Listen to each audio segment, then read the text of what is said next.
अस्सलाम वालेकुम। ये गाजी ये तेरे पुरस्रार बंदे जिन्हें तूने बख्शा है ज़ौक़े खुदाई। मुसलमान गाजियों के बारे में बात करते हुए जहां हम उनकी जंगी फतूहात और जंगी हिकमत अमली के बारे में बात करते हैं, ये पहलू बार बार हमारे सामने आता है कि उनका एक बहुत पुरस्रार एस्पेक्ट भी है। नूरुद्दीन जंगी के हवाले से उनका वो रूहानी ताल्लुक जो हुजूर सल्लल्लाहु अलैहि वसल्लम के साथ उनको था, और हुजूर सल्लल्लाहु अलैहि वसल्लम का ये फैज उन पर कि उस मदीना एक्सपेडिशन के लिए पूरी दुनिया से नूरुद्दीन जंगी को सिलेक्ट किया गया, एक इतना गैर मामूली रूहानी पहलू है कि जिसे नजरअंदाज नहीं किया जा सकता। तमाम मुसलमान जनरल, गाजी और हुक्मरान जिन्होंने तारीख के नए बाब रकम किए हैं, उनका यह पुरस्रार पहलू मौजूद होता है। उनका वो रूहानी ताल्लुक जो अल्लाह और उसके रसूल सल्लल्लाहु अलैहि वसल्लम के साथ है, कभी वो जाहिर हो जाता है और कभी वो जाहिर नहीं होता, लेकिन मौजूद सब में होता है। यही वो पहलू इनको पुरस्रार भी बनाता है। यही वो पहलू है कि जिसकी वजह से ये माफौकुल फितरत कोई वजूद नजर आते हैं, और वो ऐसे जंगी कारनामे अंजाम देते हैं जिनसे अक्लें हैरान रह जाती हैं। हिंदुस्तान में हजरत बख्तियार काकी के जनाजे पर आपने शर्त लगा दी थी कि मेरा जनाजा वही शख्स पढ़ाएगा जिसने अपनी जिंदगी में कभी असर की नमाज भी कज़ा न की हो। और जब कई घंटे हो गए जनाजे को खड़े हुए, क्योंकि इस कड़े मयार पर कोई पूरा नहीं उतरता था, तो फिर सुल्तान वक्त और शायद वो गयासुद्दीन बलबन थे, आगे बढ़ते हैं आंसुओं से रोते हुए, और हजरत बख्तियार काकी को मुखातिब करके कहते हैं कि हजरत आज आपने मेरा राज खोल दिया, और फिर नमाज जनाजा पढ़ाई जाती है। ये रूहानी पहलू हमने हर गाजी के वजूद में देखा है, चाहे वो तारिक बिन ज़ियाद हो, चाहे सैयदना खालिद बिन वलीद हो, चाहे हजरत साद बिन अबी वक़ास हो, चाहे अमर बिन आस हो, और उनके बाद आने वाले जितने गाजियों के बारे में हमने बात की है। नूरुद्दीन जंगी भी एक ऐसे पुरस्रार मुजाहिद और गाजी थे कि जिनकी तलवार से अल्लाह ने उम्मत के दिफा का काम भी लिया, और उनको ये तौफीक भी बख्शी कि वो हुजूर सल्लल्लाहु अलैहि वसल्लम की वो खासल खास खिदमत कर सके कि जिसके बाद खुशनसीबी का कोई ठिकाना नहीं है। मदीना एक्सपेडिशन के बाद तवील अरसा एक मस्ती तारी रही नूरुद्दीन जंगी के ऊपर, उस सादत पे, उस खुशनसीबी पे कि जिसके लिए हुजूर ने उनको मुंतखब किया था। जब कायद इतने रूहानी मकाम पर हों कि जिनकी हर बात की निगरानी खुद रसूलुल्लाह सल्लल्लाहु अलैहि वसल्लम फरमा रहे हों, तो यह भी फिर कुदरती अमर है कि वो जो अपने परों के नीचे शहबाज तैयार करेंगे, वो भी आला तरीन रूहानी मकाम पर होंगे। नूरुद्दीन जंगी ने अपने परों तले असदुद्दीन शेरकोह को तैयार किया, नजमुद्दीन अयूब इनके साथ रहे, और सबसे बढ़कर जिस शहबाज ने नूरुद्दीन जंगी के परों के नीचे तरबियत पाई और बाद में उम्मत मुस्लिमा की आबरू का मुहाफिज बना, वो सुल्तान सलाहुद्दीन अयूबी थे। नूरुद्दीन जंगी की सारी तरबियत और तवज्जो अपने दो जर्नैल भाइयों पर थी, असदुद्दीन शेरकोह और नजमुद्दीन अयूब। लेकिन कुदरत का करना कुछ इस तरह हुआ कि असदुद्दीन शेरकोह का इंतकाल हो गया, और जब नूरुद्दीन जंगी का भी विसाल हो गया, तो अब उस खला को पुल करने वाला और कोई मुजाहिद वहां मौजूद नहीं था, और कुदरत ने कंस्पायर किया, फितरत ने लाले की खुद हिनाबंदी की कि सलाहुद्दीन अयूबी नूरुद्दीन जंगी के बाद सुल्तान मिस्र और शाम बनकर सामने आए। नूरुद्दीन जंगी के इंतकाल के बाद उम्मत मुस्लिमा में एक दफा फिर क़यादत का फुक़दान पैदा हो गया था, और ये बात बहुत अहम थी कि सलीबी जंगों के दौरान एक मजबूत हुक्मरान दोबारा मुसलमानों की क़यादत संभाले। नूरुद्दीन जंगी ने जो दहशत सलीबी फौजों पर फैलाई हुई थी और जिसमें उनको मुब्तला किया हुआ था पैदर पे शिकस्तें देकर, अगर उस मोमेंटम को तोड़ दिया जाता तो सलीबी दोबारा रीऑर्गेनाइज करते, रीग्रुप करते और मुसलमानों के लिए मुसीबत खड़ी करते। सुल्तान सलाहुद्दीन अयूबी सिर्फ 37 बरस की उम्र में 1174 में सुल्तान सलाहुद्दीन अयूबी सिर्फ 37 बरस की उम्र में सुल्तान और मिस्र और शाम बनकर सामने आए, और 1193 में जब आपका इंतकाल होता है, उस वक्त पूरी दुनिया में सुल्तान सलाहुद्दीन अयूबी के नाम का डंका बज रहा होता है।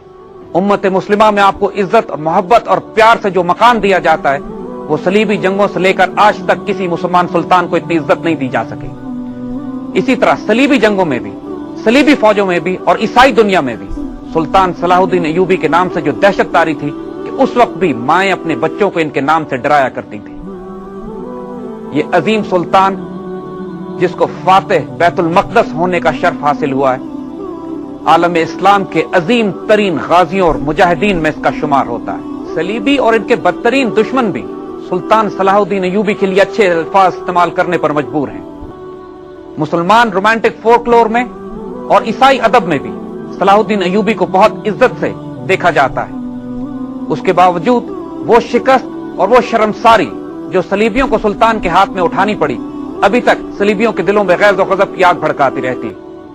1917 में जब फ्रेंच जनरल बैतुल मक़दस को फतह करके शाम पहुंचता है तो सुल्तान सलाहुद्दीन अयूबी की कब्र पर जाकर फातिहाना ऐलान करता है कि सलाहुद्दीन, अब हम यहां पहुंच गए हैं, हमें रोक के दिखाओ। 700 साल के बाद भी सलीबियों के दिलों में सुल्तान के खिलाफ नफरत की आग भड़क रही थी। जब सुल्तान सलाहुद्दीन अयूबी का इंतकाल होता है तो इनका घोड़ा, इनका झंडा और चंद दिरहम जो इनके तरके में निकलते हैं वो बगदाद की खिलाफत के पास रवाना किए जाते हैं। पूरी उम्मत मुस्लिमा में सफ मातम बुझ जाती है। एक लिखने वाले ने तो ये तक लिख दिया कि खुलफाए राशिदीन के बाद उम्मत मुस्लिमा पर पड़ने वाली सबसे बड़ी मुसीबत सुल्तान सलाहुद्दीन अयूबी का इंतकाल था। सलाहुद्दीन अयूबी की जंगी मुहिम्मात का उरूज बैतुल मक़दस शरीफ की फतह थी। 1187 में जब मुसलमानों ने 90 साल के बाद दोबारा बैतुल मक़दस शरीफ को फतह किया तो ये भी एक अल्लाह की तरफ से एक रूहानी इशारा था कि उस दिन 27 रजब का दिन था। ये वो दिन कि जब हुजूर सल्लल्लाहु अलैहि वसल्लम बैतुल मक़दस शरीफ से मस्जिद अक़सा से वाक़या मिराज पर तशरीफ ले गए थे। वाक़या मिराज के दिन बैतुल मक़दस की दोबारा फतह अल्लाह की रूहानी ताईद और सुल्तान सलाहुद्दीन अयूबी पर अल्लाह के फजल की बहुत बड़ी निशानी है। जिस जमाने में सुल्तान सलाहुद्दीन अयूबी शाम में फतूहात कर रहे थे, उस वक्त मुस्लिम दुनिया में उनके पाए का कोई भी हुक्मरान मौजूद नहीं था। जिस दौर में सलाहुद्दीन अयूबी शाम और फलस्तीन में फतूहात में लगे हुए थे, उस दौर में उम्मत मुस्लिमा में कोई मुसलमान जनरल और कायद इनके पाए का नहीं था। सुल्तान सलाहुद्दीन अयूबी शहाबुद्दीन गौरी के हम असर हैं और इसी दौर में शहाबुद्दीन गौरी हिंद की तरफ फतूहात कर रहे थे। ये कुर्द बच्चा, ये कुर्द सुल्तान आज भी पूरी दुनिया में जिस कदर मुअज़्ज़ज़ है, बाइज्जत है और मुसलमान शराफत का पैकर है, इसकी मिसाल तारीख इस्लाम में किसी और मुसलमान जनरल और सिपा सालार में नहीं मिलती।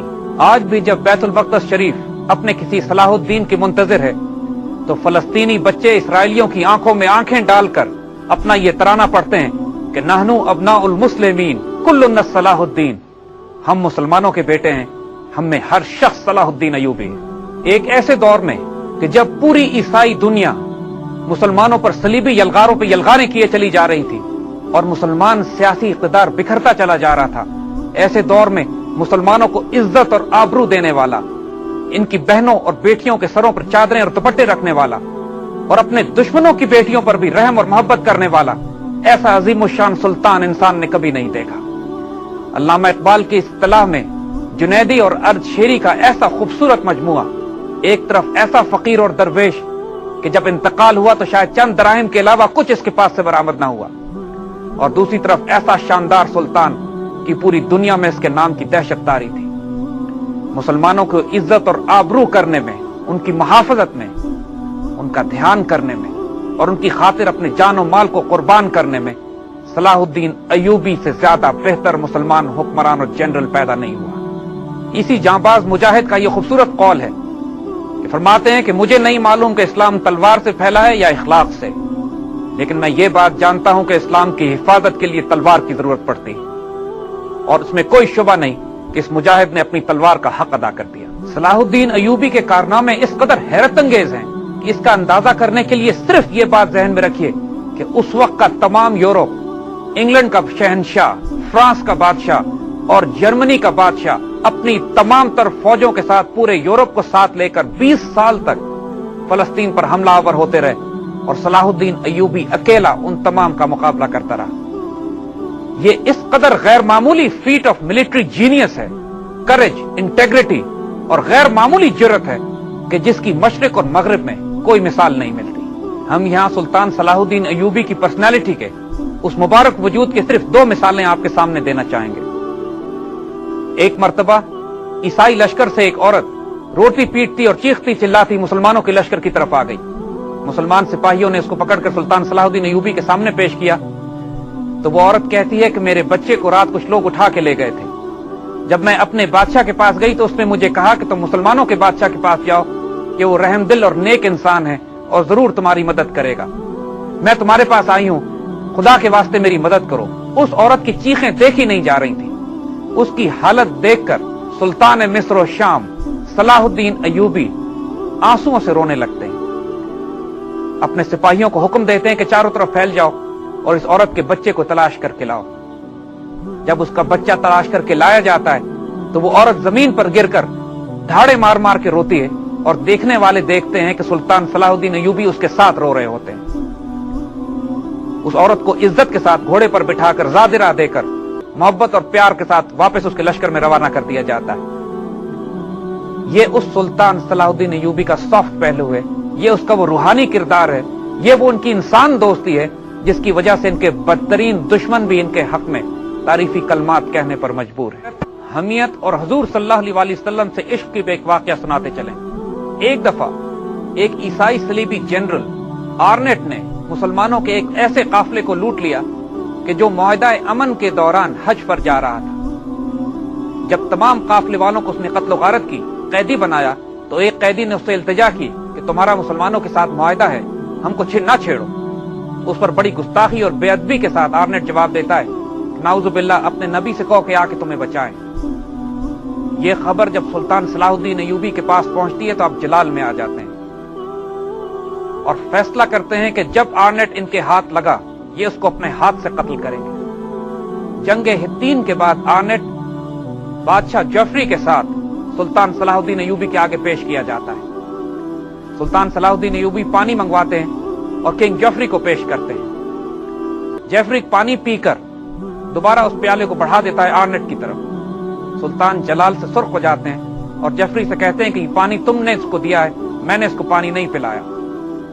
अरबों की रिवाज ये होती है कि अगर किसी मेहमान को खिला और पिला दें अपने पास, फिर उसकी जान बख्शी कर देते हैं। सुल्तान फैसला कर चुके थे कि आर्नेट की जान बख्शी नहीं की जाएगी।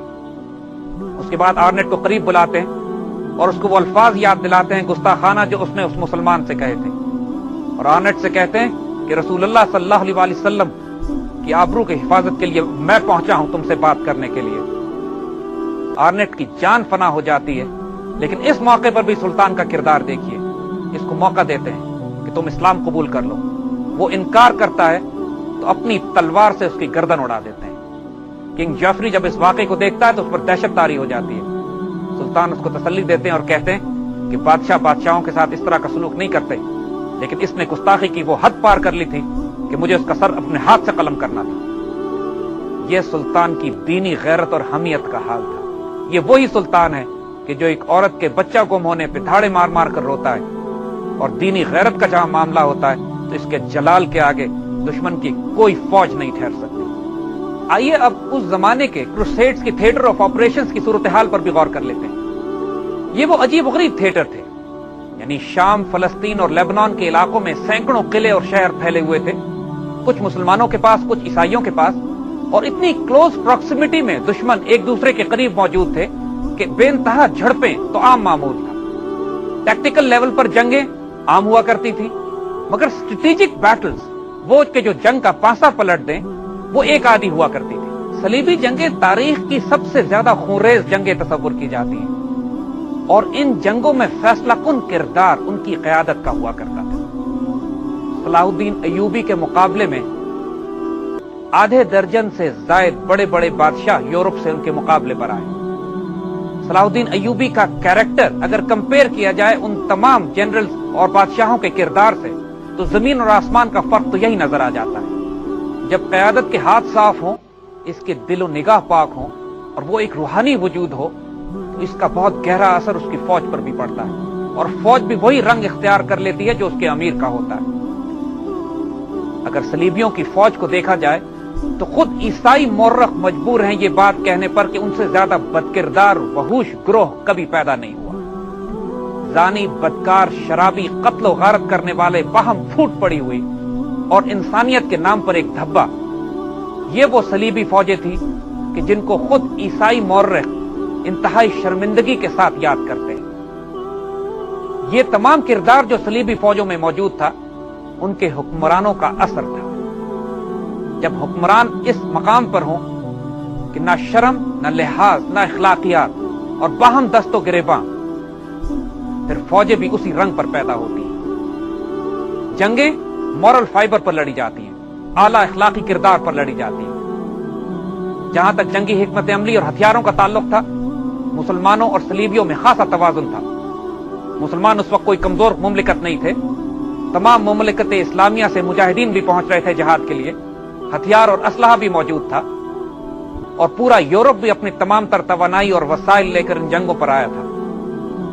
جہاں فرق پڑتا تھا وہ قیادت اور کردار اور اخلاق کا تھا، اور یہاں پر مسلمانوں اور صلیبیوں کا کوئی مقابلہ نہیں تھا۔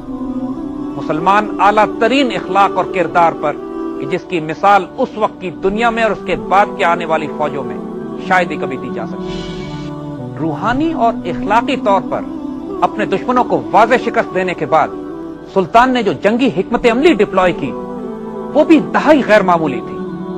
آج کے دور میں جس کو C4I کہتے ہیں، command, control, communication and intelligence, ان چاروں ایسپیکٹس میں بھی سلطان کا اور صلیبی فوجوں کا کوئی مقابلہ نہیں تھا۔ کمانڈ تمام کی تمام سیریا سے لے کر مصر تک اور تمام مسلمان فوجوں کی سلطان کے اپنے ہاتھ میں تھی۔ عرب، ترک، عربی، اجمی، تمام مسلمان دستے افریقہ سے لے کر آرمینیا تک اور ماوراء النہر سے لے کر یمن تک مسلمان دستے سلطان صلاح الدین ایوبی کی ایک کمانڈ پر تھے اور ان سے شدید محبت کرتے تھے اور ان کے ایک اشارے پر اپنی جان قربان کرنے پر تیار تھے۔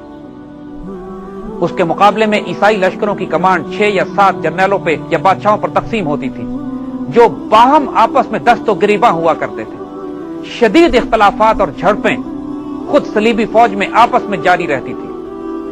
کنفیوژن اس قدر ہوا کرتی تھی کہ کوئی اسٹریٹجک آبجیکٹو ڈیفائن نہیں ہوتا تھا، کوئی وار کونسل ایسی نہیں ہوتی تھی کہ جس کا انجام آپس کی جھڑپ پر نہ ہوتا ہو۔ جب کمانڈ میں اتنا واضح فرق ہو پھر نتیجہ بالکل واضح تھا۔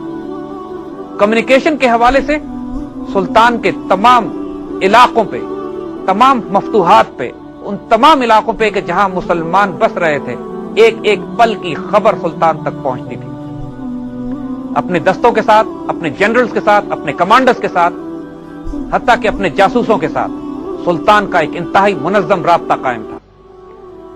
چونکہ مسلمان انٹیریئر لائنز پر آپریٹ کر رہے تھے، یعنی اپنے ہوم گراؤنڈ پر جنگ کر رہے تھے، اور دشمنوں کو کم از کم اپنی سرحدوں سے 2-2.5 ہزار میل دور آ کر جنگ کرنا پڑ رہی تھی، تو ان کی کمیونیکیشن اپنے مرکز سے، ان کی سپلائی لائن اور ان کا کنٹرول کسی صورت میں بھی اس مقابلے کا نہیں ہو سکتا تھا کہ جو سلطان کے پاس تھا۔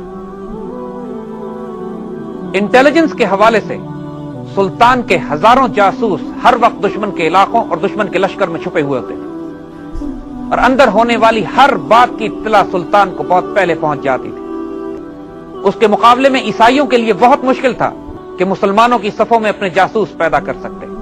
ایک بہت بڑا فیکٹر جو ان صلیبی جنگوں میں مسلمانوں کے فیور میں تھا وہ کہ وقت مسلمانوں کے ساتھ تھا۔ اپنے ممالک سے نکل کر صلیبی فوجیں جب کئی ہزار میل دور سفر کر کر آتی تھی تو بہت زیادہ عرصہ ارض مقدس میں نہیں ٹھہر سکتی تھی۔ ان کے بادشاہوں کو واپس جانے کی جلدی ہوتی تھی اور یہ کیمپینز کو جلد سے جلد ختم کر کر دوبارہ اپنی سلطنت میں لوٹنا چاہتے تھے۔ اپنے گھروں سے باہر ایک طویل عرصہ رہنا ان کے لیے ناممکن تھا، جس کی وجہ سے یہ جلد باز ہوتے، غلطیاں کرتے، ان میں پھوٹ پڑتی، یہ غصے میں جلدی آ جاتے، اور نتیجتاً وہ تمام ان کی کمزوریاں ظاہر ہو جاتی کہ جو ایک دشمن کے کمانڈر کو ایکسپلائٹ کرنے میں مدد دیتی۔ سلطان صلاح الدین ایوبی اس حقیقت سے اچھی طرح واقف تھے۔ مسلمان ایک طویل عرصے تک اس جنگ کو لڑ سکتے تھے، جبکہ صلیبیوں کو اس کو ختم کرنے میں جلدی ہوتی، اور یہ جلد بازی ان کی موت کا باعث بنتی تھی۔ جب سے پہلی صلیبی جنگ کے بعد صلیبیوں نے مسلمانوں کے علاقوں پہ یلغار کی، مسلمانوں کا اسٹریٹجک آبجیکٹو ایک ہی ہوا کرتا تھا کہ اپنے ممالک کا دفاع کیا جائے اور صلیبیوں کو یہاں سے نکال باہر کیا جائے، اور اس ایک نقطے پر پوری امت مسلمہ متحد ہو جاتی تھی۔ جبکہ دوسری طرف صلیبی لشکر میں مختلف بادشاہ اپنے اپنے اسٹریٹجک آبجیکٹو لے کر اس مہم میں شامل ہوا کرتے تھے۔ جیسے یہ بات ہم نے کہی کہ بازنطینی سلطنت کے مقاصد اپنے کچھ اور تھے، ٹیمپلر اور ہاسپٹلر نائٹس کے اپنے مقاصد تھے، پوپ اپنے مقاصد پورا کرنا چاہتے تھے، اور مختلف بادشاہ اپنی اپنی پرسنل گلوری اور گریڈ کے لیے इस मुहिम में शामिल हुआ करते थे।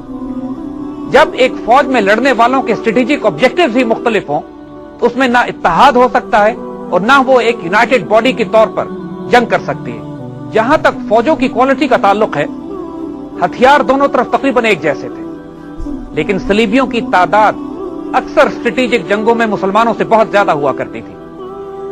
जो छोटी मोटी झड़पें और मामूल की बैटल्स थीं, उनमें ताकत का तवाजुन तकरीबन एक जैसा हुआ करता था। मुसलमान एक सुपर पावर थे अपने वक्त की और पूरे सलीबी लश्कर के साथ आंखों में आंखें डालकर मुकाबला करने की सलाहियत रखते थे। तो अगर हम मुख्तसरन अब तायराना जायजा लें सलीबी जंगों का जो कि सुल्तान सलाहुद्दीन अय्यूबी ने मगरिब के खिलाफ लड़ी, तो ये बात बिल्कुल वाज़ेह हो जाती है कि हर महाज पर, चाहे वो रूहानी और इखलाकी ताइद हो या जंगी हिकमत अमली हो, क़यादत हो, हथियारों का मामला हो और फौजों का आपस में ताकत का तवाजुन, उनका डिसिप्लिन, उनका कमांड कंट्रोल, कम्युनिकेशन और इंटेलिजेंस हो, हर एस्पेक्ट में सुल्तान सलाहुद्दीन अय्यूबी की फौज और इनकी क़यादत सलीबियों की इज्तिमाई क़यादत के मुकाबले में बहुत आगे थी। जब ये तमाम फैक्टर्स एक फौज को सपोर्ट कर रहे हों, तो ये बात फिर बिल्कुल तय होती है कि जंग का नतीजा क्या निकलेगा। खारजी दुश्मनों से जंग करने के अलावा कुछ खतरात ऐसे भी थे जो दाखिली तौर पर सुल्तान सलाहुद्दीन अय्यूबी के लिए मुश्किल खड़ी कर रहे थे। इसमें एक तो वो मुसलमान जनरल और कमांडर्स थे कि जो आपस में बाहुम दस्त गिरमा अपनी अपनी सल्तनत बनाने के लिए पर्शिया, अनातोलिया और एशिया माइनर की तरफ से सुल्तान की सल्तनत पर फौजकशी करते रहते थे। और उनसे ज्यादा बढ़कर खतरनाक वो बातनी फिरका असैसिन्स या हशाशीन थे कि जिन्होंने सुल्तान सलाहुद्दीन अय्यूबी को शहीद करने की कसम खाई हुई थी। इससे पहले मूसल के गवर्नर मौदूद को, कि जो पहली सलीबी जंग के बाद ईसाइयों के खिलाफ मुकाबले के लिए खड़े हुए थे, हशाशीन ने शहीद कर दिया था। इमादुद्दीन जंगी और नूरुद्दीन जंगी की जान को भी हशाशीन के खंजर से हमेशा खतरा लगा रहा। सुल्तान सलाहुद्दीन अय्यूबी भी उनकी हिट लिस्ट पर थे और कई दफा सुल्तान पर बराह रास्त कातलाना हमले भी किए गए। एक मर्तबा तो खंजर इनके अमामे पर भी लगा, लेकिन नीचे सुल्तान लोहे का खोद पहने हुए थे, जिसकी वजह से सर बच गया। ये बातनी फिरका तवील अरसे तक मुसलमान मुमलिकत के बड़े बड़े सरबराहान को शहीद भी करता रहा और पूरी मुमलिकत में दहशत फैलाकर सलीबियों के लिए वो काम करता रहा जो पूरी सलीबी फौजें मिलकर नहीं कर सकती थी। आइए इस मौके पर सलीबी फौज में मौजूद उस जंगजू फिरके की भी बात करें जो अपने आप को हॉस्पिटलर, टेम्पलर और टिटोनिक नाइट्स के नाम से तारुफ करवाता था। ये बात हम पहले कह चुके हैं कि ये नाइट्स बुनियादी तौर पर यहूदी थे, लेकिन अपने आप को ईसाई जाहिर कर कर सलीबी फौज में शामिल हुए थे और इनका अपना स्ट्रेटेजिक ऑब्जेक्टिव यह था कि जब सलीबी बैतुल मक़दस शरीफ को आजाद करा लेंगे तो यहां पर ये एक यहूदी रियासत का क़याम अमल में लाएंगे। आज अगर आप इस बात को नोट कीजिए कि इसराइल कोशिश कर रहा है कि बैतुल मक़दस शरीफ में मस्जिद अक्सा को शहीद कर कर यहां पर टेम्पल ऑफ सोलोमन कायम किया जाए। इस बात को जरा जहन में इसलिए रखिएगा कि जब ये टेम्पलर और हॉस्पिटलर नाइट्स पहली सलीबी जंग के बाद बैतुल मक़दस शरीफ में दाखिल होते हैं तो सबसे पहले मस्जिद अक्सा में जाते हैं और वहां पर अपना हेडक्वार्टर कायम करते हैं और इसी की निस्बत से इनको टेम्पलर कहा जाता है। ईसाई चर्च बनाते हैं, टेम्पल नहीं बनाते। टेम्पल ऑफ सोलोमन यहूदी बनाते हैं। इसी तरह मगरबी मौर्रख और तारीखदान खुद अपनी किताबों में लिखते हैं कि ये टेम्पलर और हॉस्पिटलर नाइट्स सूद के कारोबार में, मनी लेंडिंग में और कर्ज देने में बहुत महारत रखते थे और पहली जदीद बैंकिंग का आगाज भी इन्होंने किया। अब हम ये अच्छी तरह जानते हैं कि सूद, कर्ज और बैंकिंग यहूदियों की खास खसलतें हैं। इसके अलावा जो आज के दौर में आप फ्री मेसन्स का नाम सुनते हैं, उसकी इस्तिलाह भी इन्हीं सलीबी जंगों से निकली है। ये टेम्पलर और हॉस्पिटलर नाइट्स लोगों का इलाज किया करते थे, जो इनकी हॉस्पिटलर विंग होता था, और दूसरी तरफ ये किले बनाने में बहुत मशहूर थे और मजबूत किलाबंदियां बनाने की वजह से इनको मेसन्स कहा जाता है। जो आज भी जो मकान की तामीर करते हैं उनको मेसन कहा जाता है। फ्री मेसन की इस्तिलाह इन्हीं टेम्पलर नाइट्स से निकली और टेम्पलर और हॉस्पिटलर नाइट्स के बारे में ये बात हम अपनी तरफ से नहीं कह रहे। सलीबी जंगों के इख्तिताम के बाद जब पोप को इनकी असलियत का अंदाजा हुआ और दूसरी तरफ पूरा यूरोप इनका मकरूज हो चुका था, फिर पोप ने इनके खिलाफ फतवा जारी किया, इनको बिदअती और मुर्तद करार दिया गया और यह हुक्म दिया गया कि पूरा यूरोप जहां कहीं भी टेम्पलर और हॉस्पिटलर नाइट्स मिलते हैं उनको पकड़कर इनको जिंदा जला दिया जाए या कत्ल कर दिया जाए और इनकी तमाम दौलत पर कब्जा कर लिया जाए। यानी यूरोप ने आसान हल इनका कर्ज अदा करने का यह निकाला کہ جو قرض دینے والا تھا اسی کو ہی قتل کر دیا۔ یہ بھی تاریخ کی ایک بہت بڑی حقیقت ہے کہ پورا یورپ ٹیمپلر اور ہاسپٹلر نائٹ سے اتنا مانوس ہو چکا تھا ان کی جنگوں اور ان کے قرض کی وجہ سے کہ جب ان کی پرسیکیوشن کی گئی اور راتوں رات پورے یورپ سے ان کا صفایا کیا گیا تو کئی سو سال تک ٹیمپلر اور ہاسپٹلر نائٹس کہیں نظر نہیں آئے، اور پھر جب دوبارہ دنیا کے سامنے آئے تو اس وقت یہ bank of England, federal reserve اور آج کے جدید بینکنگ سسٹم اور خفیہ تحریک فری میسنری کے روپ میں تھے، جو آج دنیا پر قبضہ کر کر اسرائیل کی ریاست میں بنیاد بنا کر ٹیمپل آف سولومن کو دوبارہ قائم کر کر مشرقی وسطی میں گریٹر اسرائیل قائم کرنا چاہتی ہیں۔ وہی خواہشات جو پہلی، دوسری، تیسری اور چوتھی صلیبی جنگوں میں انہوں نے صلیبی دنیا کو استعمال کر کر مسلمانوں کے خلاف جنگ مسلط کر کے حاصل کرنے کی کوشش کی۔ اس تمام تاریخی پس منظر کے بعد آئیے اب ان چند بڑی بڑی جنگوں کی بھی بات کرتے ہیں جو سلطان سلم کو کاٹا جا سکے۔ بیت المقدس شریف سے تقریباً 50 کلومیٹر شمال میں جیکبز فورٹ کے مقام پر ایک جگہ اسٹریٹجکلی بہت اہم تھی کہ جہاں سے وہ راستہ نکلتا تھا جو بیت المقدس شریف کا دفاع کرتا تھا اور دمشق کی طرف بھی پیش قدمی کرنے میں آسانی رہتی۔ دمشق چونکہ سلطان صلاح الدین ایوبی کا مرکز تھا، لہذا جیکب فورٹ پہ جب صلیبیوں نے قلعہ بنانے کی کوشش کی تو سلطان حرکت میں آ گئے۔ جیکب فورٹ کے قلعے میں تقریباً 1500 کے قریب نائٹس، میسنز اور وہ تمام انجینئر جو اس قلعے کی تعمیر پہ متعین تھے مصروف کار تھے۔ سلطان نے جب پیش قدمی شروع کی قلعے کی طرف تو ساتھ ساتھ عیسائی فوجوں نے بھی دوسرے علاقوں سے اس قلعے کی حفاظت کے لیے اپنی پیش قدمی کی۔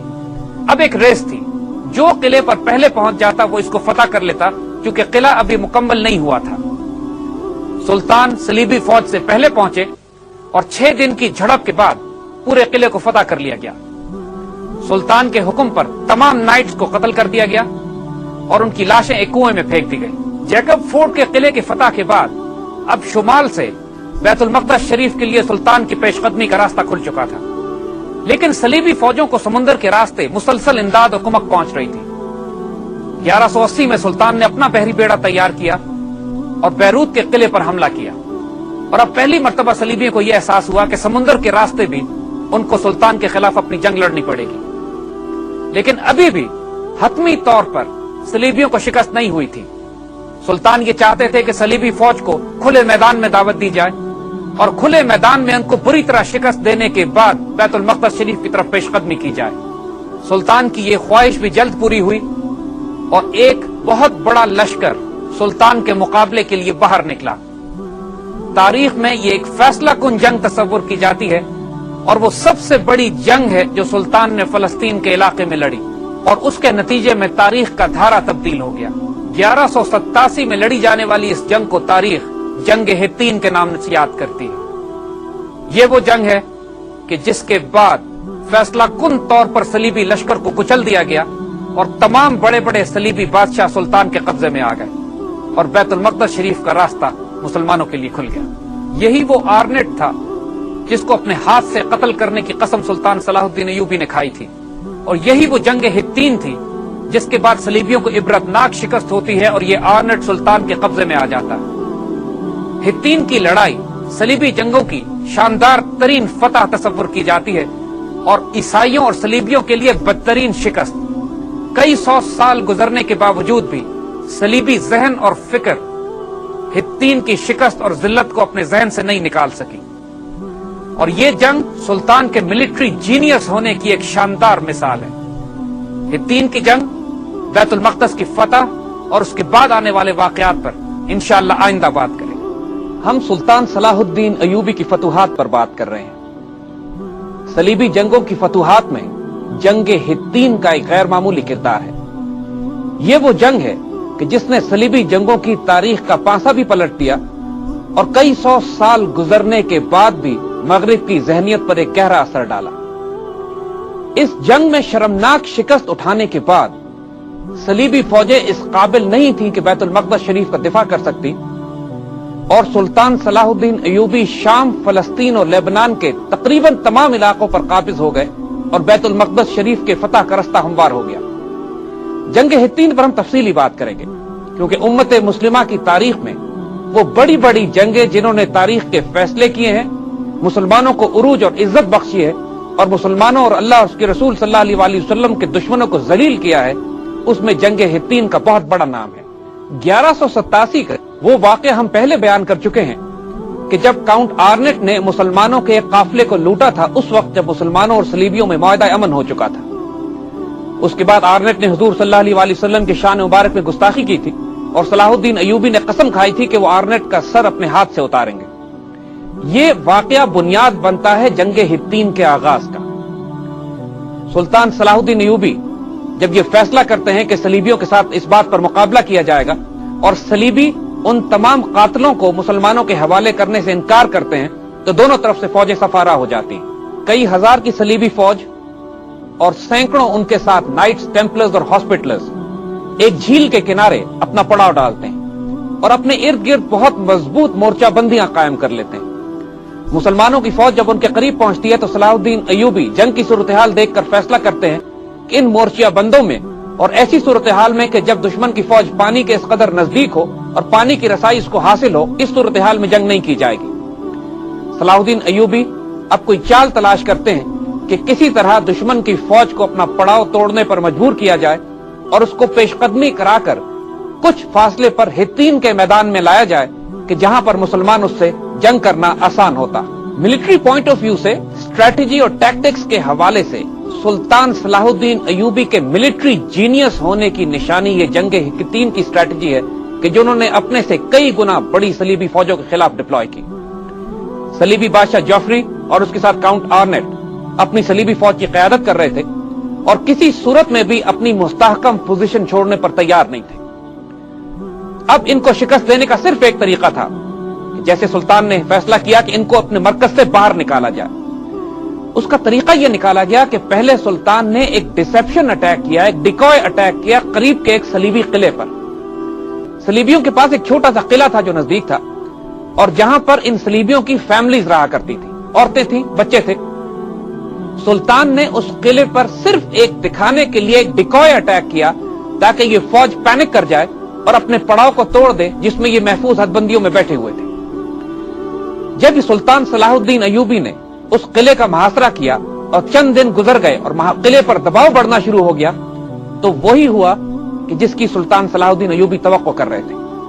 اگر صلیبی فوج اپنا پڑاؤ توڑتی ہے اور قلعے کے دفاع کے لیے قلعے تک پہنچتی تو اس میں کم از کم اس کو 8 گھنٹے کا سفر کرنا تھا۔ ہر ملٹری اسٹریٹجسٹ یہ بات جانتا ہے کہ آپ سفر اس وقت شروع کرتے ہیں کہ جب دن کی روشنی میں آپ اپنے اگلے پڑاؤ تک پہنچ جائیں۔ صلیبی یہ حماقت کریں گے یہ کسی کو توقع نہیں تھی کہ دوپہر کے بعد انہوں نے اپنے سفر کا آغاز کیا اور قلعے کی طرف بڑھنا شروع کیا۔ راستے میں مسلمانوں نے اسکریننگ پوزیشنز لگائی ہوئی تھی، جگہ جگہ مسلمان کیولری ان کو روکتی، ان پر حملے کرتی، ان کو ڈسٹریکٹ کرتی اور ان کی پیش قدمی کو توڑتی تھی۔ نتیجتاً جس رفتار سے صلیبی آرمی نے پیش قدمی کرنی تھی وہ رفتار بھی آہستہ ہو گئی اور الٹیمیٹلی جب مغرب ہوتی ہے تو صلیبی فوج اپنے آپ کو پانی سے کئی کلومیٹر دور ہتین کی اونچی پہاڑی پر پاتی ہے جس کے چاروں طرف مسلمانوں نے اس کا محاصرہ کر لیا ہوتا ہے۔ جیسے ہی صلیبی اپنے مرکز کو چھوڑتے ہیں جو پانی کے پاس ہوتا ہے، صلاح الدین ایوبی اپنے کیولری دستوں کو پانی اور صلیبی فوج کے بیچ میں داخل کر دیتے ہیں۔ اب صلیبی فوج کے پاس پانی تک پہنچنے کا کوئی راستہ نہیں ہوتا۔ ایک غیر معمولی ڈیسپریٹ سچویشن میں وہ آ جاتے ہیں کہ جہاں ہتین کی پہاڑی پر وہ پوری فوج جمع ہوتی ہے، چاروں طرف مسلمان ہوتے ہیں، پانی بہت دور ہوتا ہے، وہ قلعہ جس کے دفاع کے لیے وہ نکلے تھے وہ بذات خود مسلمانوں کی سیج میں ہوتا ہے، لیکن مسلمان اس سیج کو اٹھا کر اب اپنی پوری قوت اور طاقت ہتین کے میدان میں لے آتے ہیں۔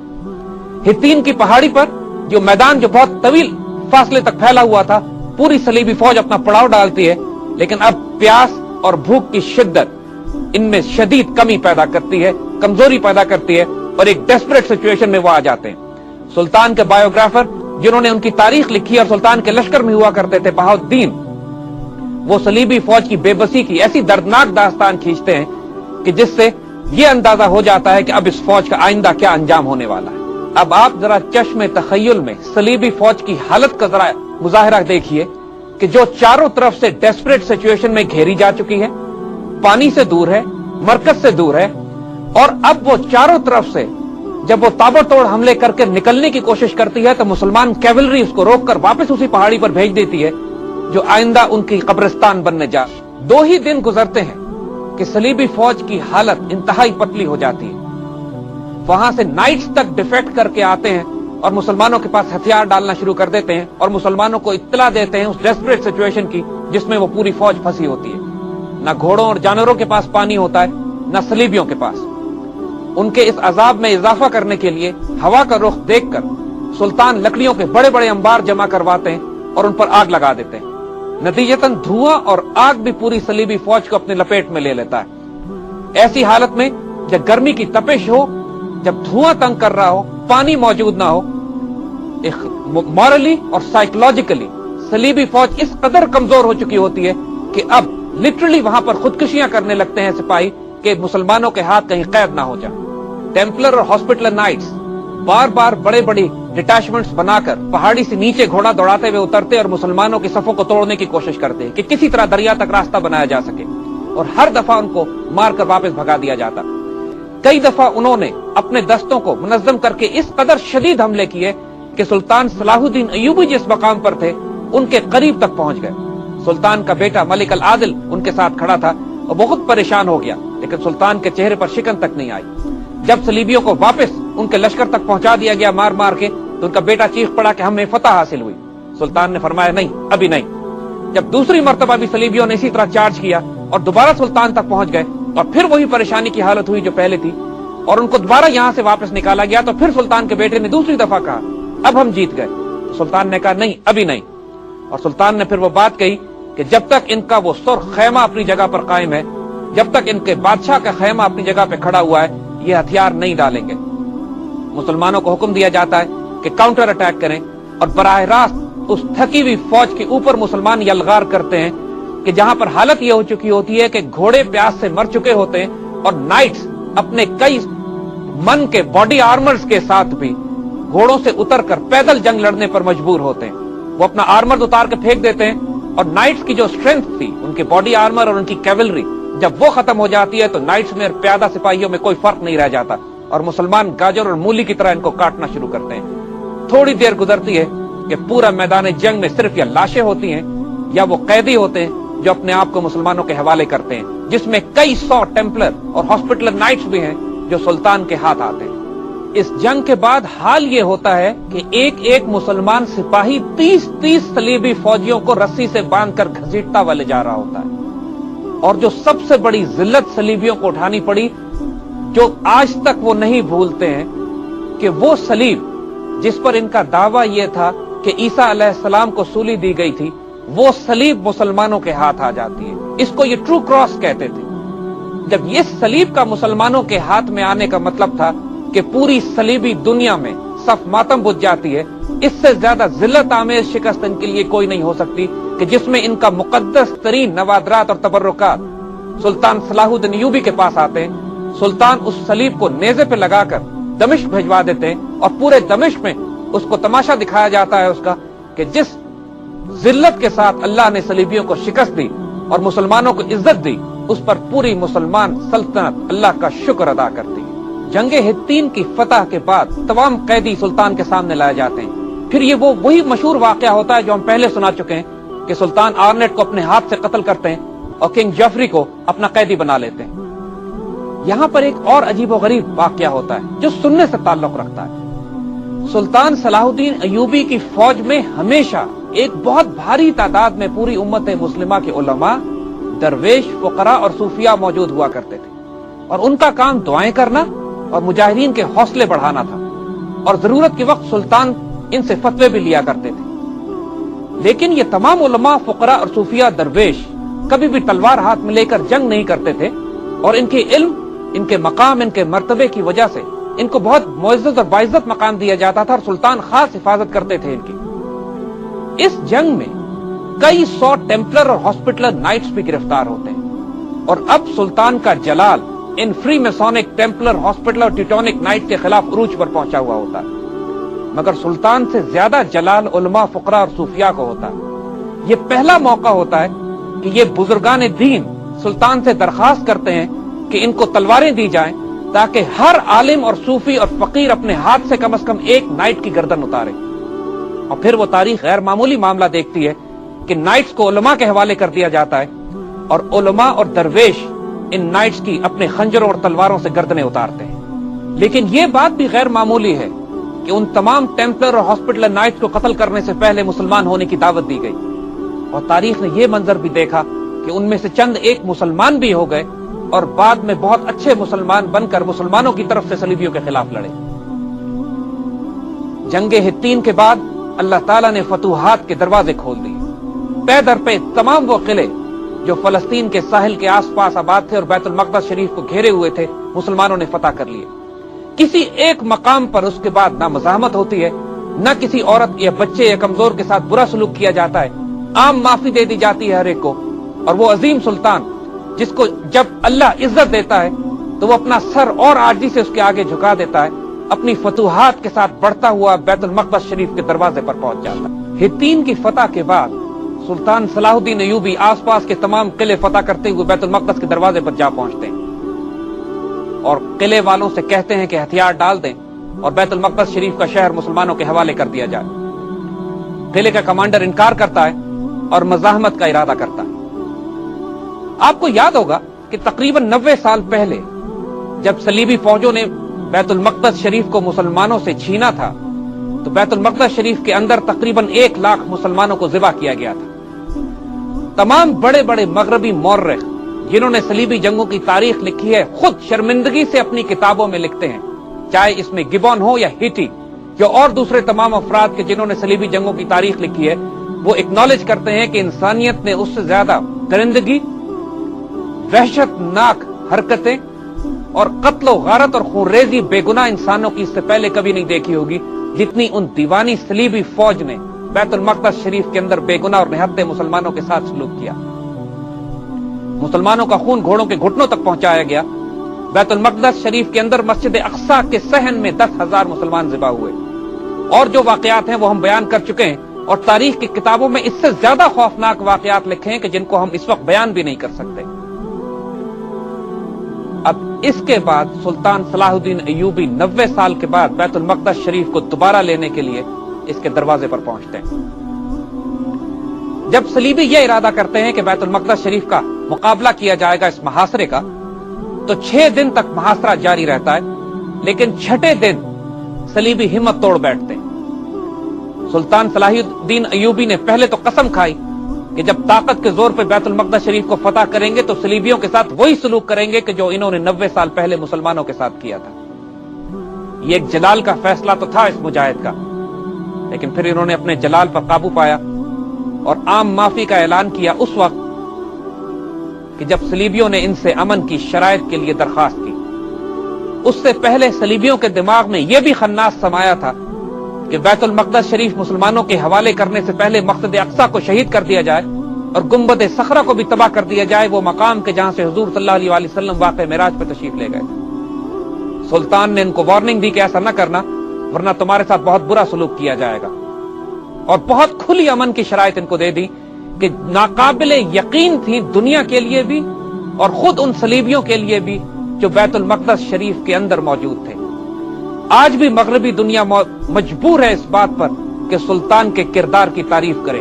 ہالی ووڈ نے بھی اب یہ جدید فلم بنائی ہے کنگڈم آف ہیونز کے نام سے، جس میں اس نے فتح بیت المقدس کا بھی شاندار واقعہ رپیٹ کیا ہے، اور اپنے تمام تر تعصب کے باوجود یہ مجبور ہیں اس کمپیرزن کو کرنے میں کہ جو صلیبیوں کا کردار تھا اور جو اب سلطان اپنا کردار اور اخلاق دکھا رہے تھے، جو حضور صلی اللہ علیہ وآلہ وسلم کی سنت کے مطابق ہر اعلیٰ مسلمان جنرل اور سپاہ سالار نے ہمیشہ اپنے اس مغلوب دشمن کی طرف دکھایا ہے کہ جب وہ معافی اور مغفرت کی بھیک مانگتا ہو مسلمان فاتحین سے۔ صلیبیوں سے امن کا معاہدہ ہو جاتا ہے۔ اب ذرا امن کے معاہدے کی شرائط بھی سن لیجئے، اتنی ناقابل یقین ہے کہ آپ کو اپنی سماعت پر یقین نہیں آئے گا۔ تمام بیت المقدس کے صلیبی اور عیسائی شہریوں کو امان دے دی جاتی ہے، حتیٰ کہ کروسیڈر اور ٹیمپلر نائٹس کو بھی اجازت دے دی جاتی ہے کہ اپنی تمام تر دولت لے کر یہاں سے نکل جائیں۔ چرچ اور پادریوں کو اجازت ہوتی ہے کہ چرچ کی تمام دولت اپنے ساتھ لے جا سکتے ہیں۔ ایک ایک عورت، مرد، بچے، بوڑھے کو صرف ایک معمولی سا فدیہ ادا کر کے رہائی کی اجازت دے دی جاتی ہے۔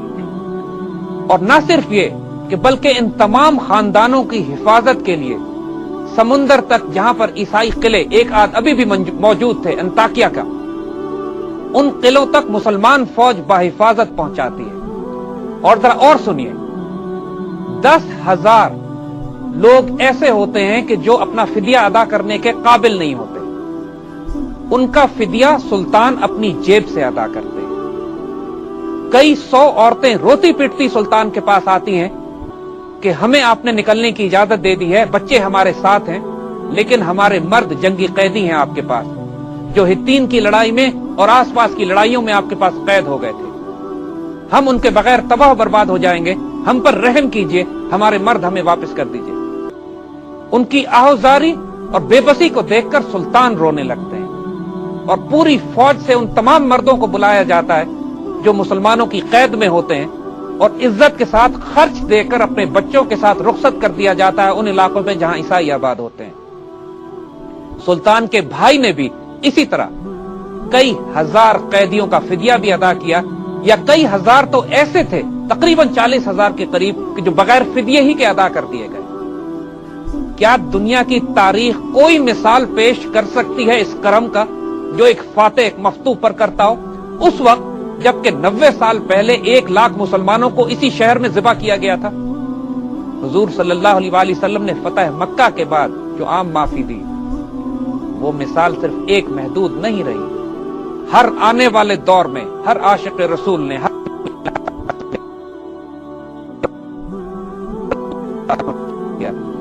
तब भी यही आम माफी थी। जब सलाहुद्दीन अय्यूबी ने दोबारा फतह किया तो वही आम माफी थी। और तारीख इंसानी उठा के देख लीजिए कि जब हमारे दुश्मनों ने हमारे शहर फतह किए हैं तो हमारे साथ, हमारी आबरू के साथ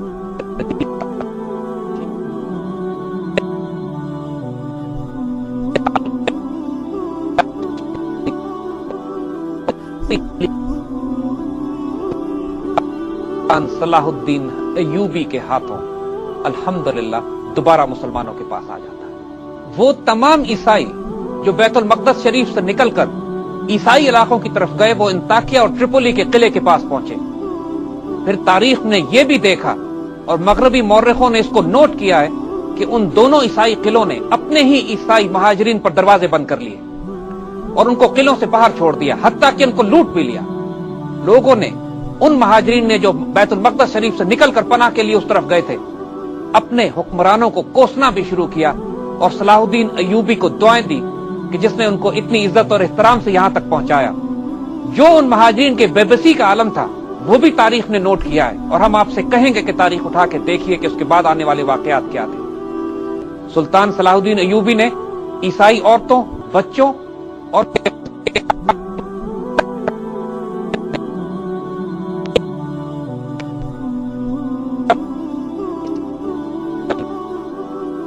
और जब सुल्तान सलाहुद्दीन अय्यूबी फातिहाना तौर पर दोबारा बैतुल मक़दस शरीफ में पहुंचते हैं, गुंबद सखरा के पास मस्जिद अक़सा में, तो ये 27 रजब का दिन होता है, वो दिन जिस दिन हुजूर सल्लल्लाहु अलैहि वसल्लम इसी मुबारक मकाम से मिराज पर तशरीफ ले गए थे।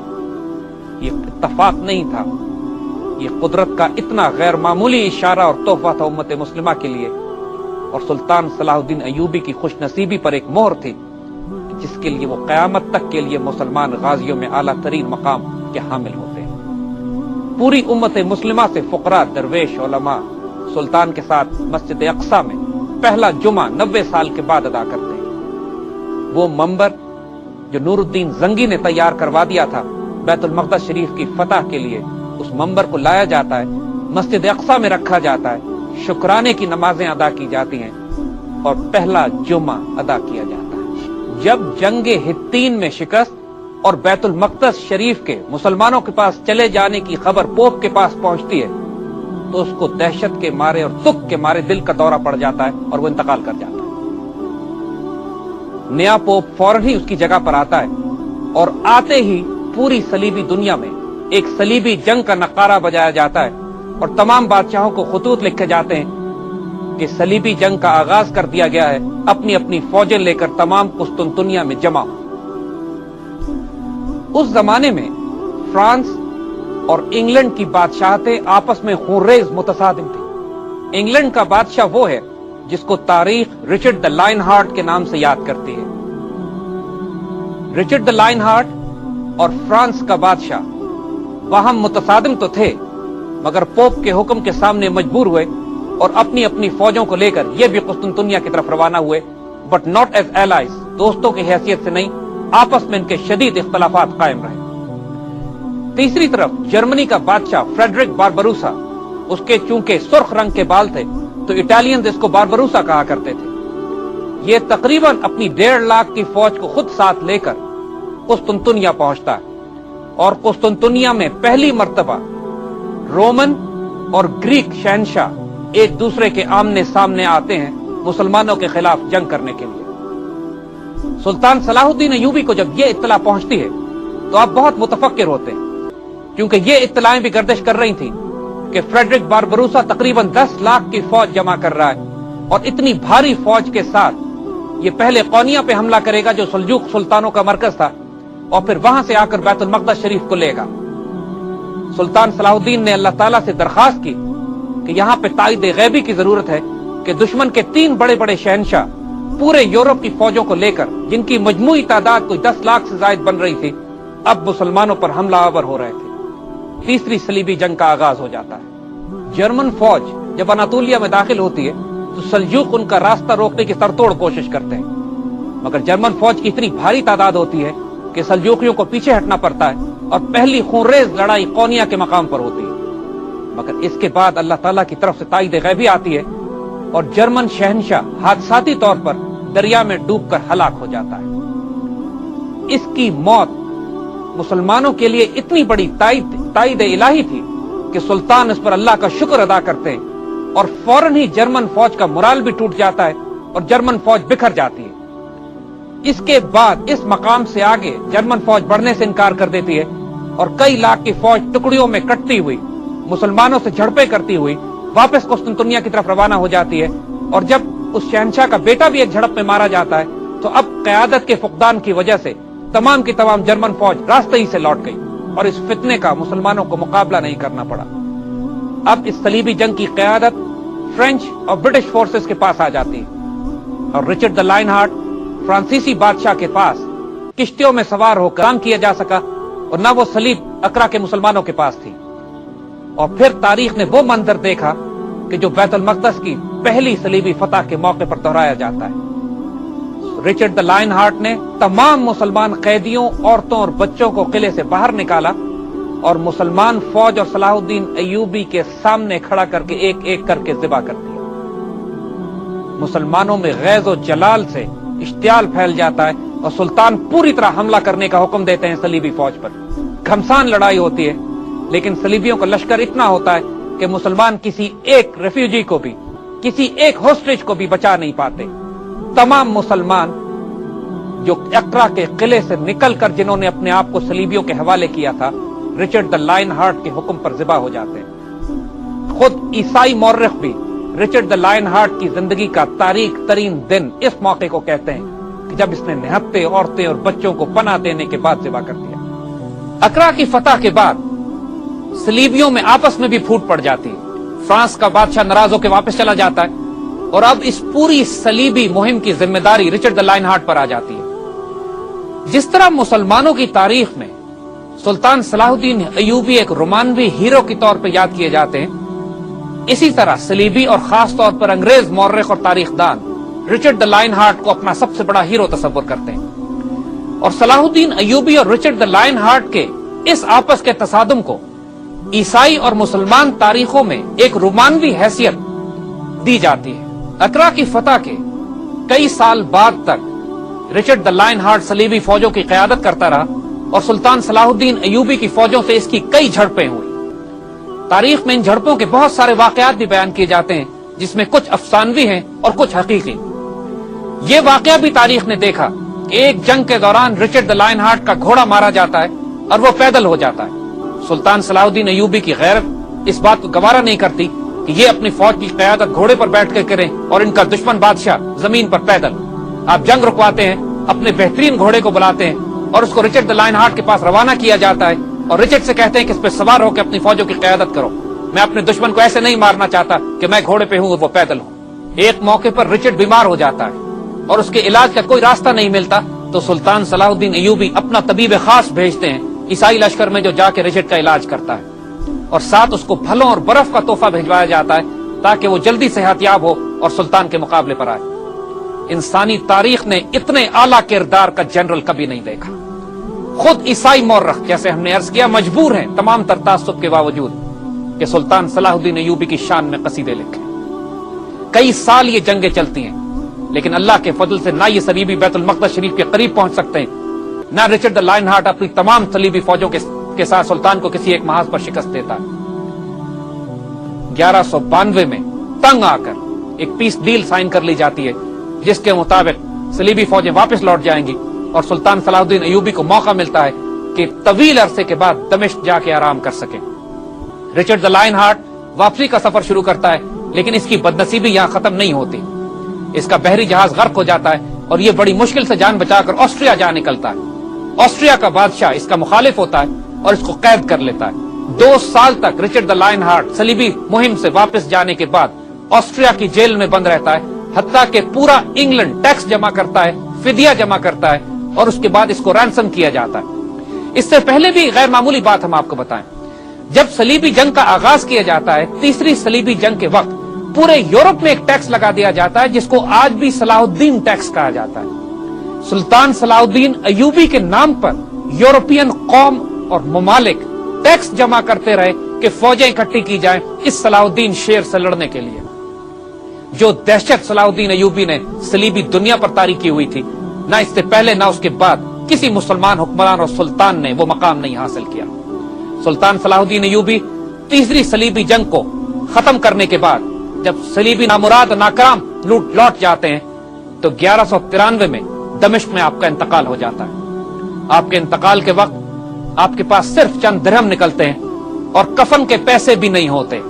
آپ کے دوست چندہ کر کے پیسے جمع کرتے ہیں اور سلطان صلاح الدین ایوبی فاتح بیت المقدس سلطان مصر و شام کے لیے کفن کا انتظام کیا جاتا ہے۔ سلطان کا گھوڑا اور جھنڈا بغداد روانہ کیا جاتا ہے اور پوری امت مسلمہ میں صف ماتم بچ جاتی ہے۔ کہنے والوں نے تو یہ تک کہہ دیا کہ خلفائے راشدین کے بعد اس سے زیادہ کڑا وقت امت مسلمہ پر کبھی نہیں آیا جب سلطان اس دنیا سے رخصت ہوئے۔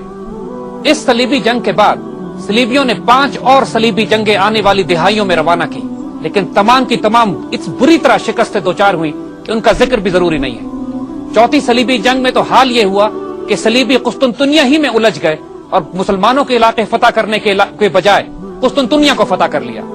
اس کے بعد بچوں کی بھی ایک صلیبی فوج نکلی جنہوں نے یہ خیال کیا کہ چونکہ ان کے بڑے ناکام ہو رہے ہیں بدکرداری اور بری اخلاق کی وجہ سے، تو معصوموں کی فوج جائے گی جو بیت المقدس کو فتح کرے گی۔